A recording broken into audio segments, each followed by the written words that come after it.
بسم الله الرحمن الرحیم.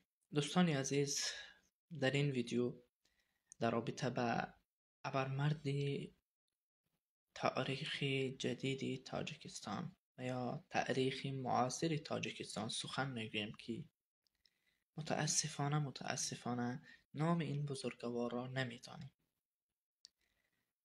اصل نام نیست، خدمت است که در فکر و احساس مسئولیت نموده طول 60 سال خودش را در خانه زندانی کرده است. با اختیار خودش زندانی کرده است تا اینکه از جمله کسانی باشد که این افتخار را داشته باشد که دین الله سبحانه و تعالی را نصرت کرده باشد.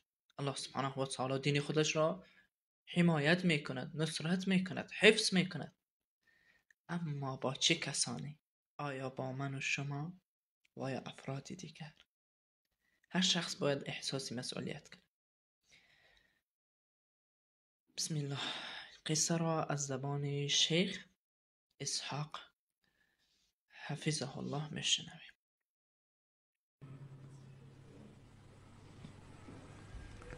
أنا لقيت رجلا من علماء طاجكستان. من دیدار کردم با یکی از علمای تاجیکستان في مكة سنة 96. در مکه سال 1996، یعنی 1996. الرجل ده كان سنه فوق 90. این مرد عمرش بالاتر از 90 سال بود وكان معه مجموعة من تلاميذه. و همراه او مجموعه از شاگردانش همراهش بود.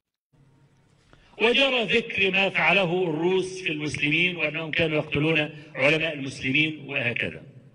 او بیان میکرد قصه دخالت روسیه را و قتل روسیه علمای تاجیکستان را، علمای دین را و از این مسائل.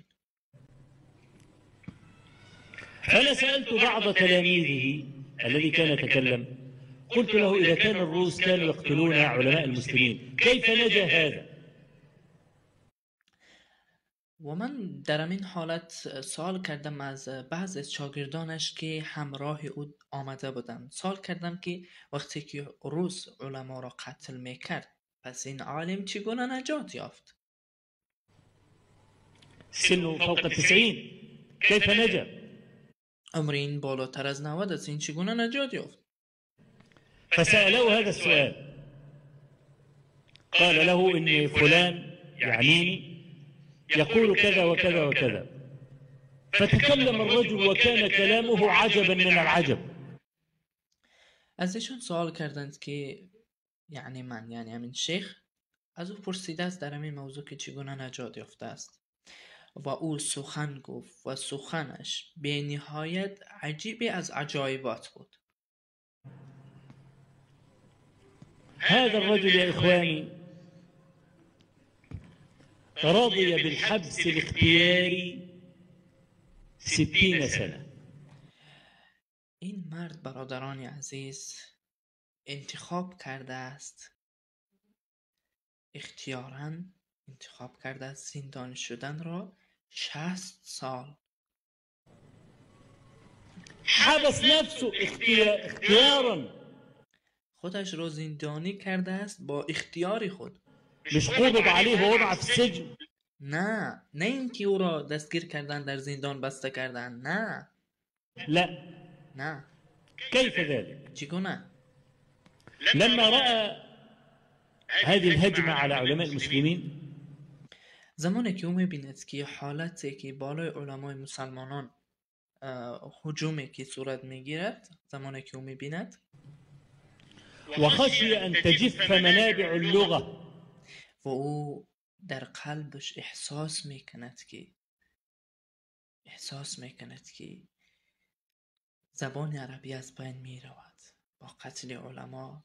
علم از بین نمیرود مگر با قتل علما. این مرد امین را احساس میکند. وهي المدخل إلى القرآن والسنة. زبان عربی که از بین رفت، این زبان عربی راهی است برای داخل شدن به کتاب و سنت.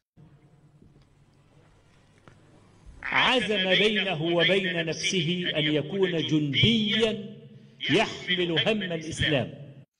در نفس خودش مسئولیت احساس کرد تا اینکه یکی از سربازان اسلام باشد که اسلام در نفس خودش یعنی دفاع کننده از اسلام باشد و یکی از سربازان اسلام باشد.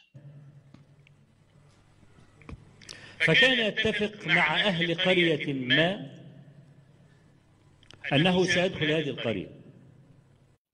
و او اتفاق میکرد با صاحب و یا بزرگان دهه هایی که با اون دهه وارد می شود. يستأجرون له بيتا تا اینکه برای ويظل في هذا البيت شهر 2 سنة 2 3 4 لا يخرج من هذا البيت ولا يشعر به أحد. تا اینکه در اون خانه او بیستد 3 ماه 4 ماه 5 ماه بیشتر کمتر سال 2 سال 3 سال تا اینکه هیچ کسی و از اون خانه خارج نشود، حتی اینکه هیچ کسی متوجه نشود که این در همین جا است. و باللیل اهل القرية يسربون إليه الأطفال. و در شب اهل همان دهه به نزد او می آوردند فرزندان خودشان را، یعنی کودکان را. يعلمهم العربية ويحفظهم القرآن والسنة. تا اینکه این عالم با آنها زبان عربی درس بدهد، حفظ قرآن درس بدهد و سنت برایشان بیاموزد. فإذا قضى مهمته في هذه القرية، زمانی که مهمتش، رسالتش، پیغامش و آن چیزی که میخواست که به این اهل قریه برساند وظیفش تمام شد، اتفاق میکرد بعد 2 2 يتفق مع أهل قرية أخرى ويتخذ الليل جملا ويمشي بالليل ويدخل هذه القرية فيحبس نفسه اختيارا في بيت من هذه البيوت ويعلم أطفال القرية اللغة والقرآن والسنة، فإذا قضى مهمته ذهب إلى قرية أخرى وهكذا قضى 60 سنة من عمره. همین گونه از یک دهه به دهه دیگه شبانه حرکت میکرد در بالای چارپای، یعنی بالای خر است، اسب است، در اینجا البته شتر گفتن، معلومات کامل ندارم بنده که اشترایی در تاجیکستان هم باشد چه بسا اجتهاد ایشان باشد.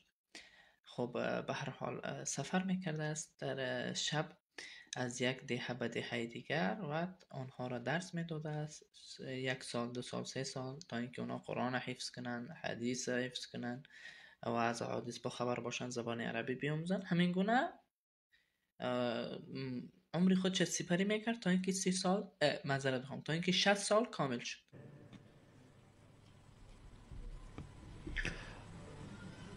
لو عندنا 100 مثل هذا لفتحنا الدنيا. اگر مثل همین مرد ما 100 تا می داشتیم دنیا را فتح میکردیم. لو عندنا 100 مثل هذا الرجل، ليه؟ لأنه كان يحمل هما. اگر که مثل این 100 تا می داشتیم دنیا را فتح میکردیم. چرا؟ به خاطری که احساس مسئولیت میکنه. لم ينظر إلى مجده الشخصي، او نگاه نمیکنه به همت شخصی خود، به توانایی شخصی خود، إنما كان ينظر إلى محنة أمته. او نگاه میکرد به محنت امت. لذلك هان عليه أن يحبس نفسه في الوقت الذي يستمتع فيه الملايين بالحياة. در حالی که همین سبب شده بود، یعنی همت، اخلاص سبب شده بود که به این راه قدم گذاشت در حالی که میلیون ها نفر آزاد بودند.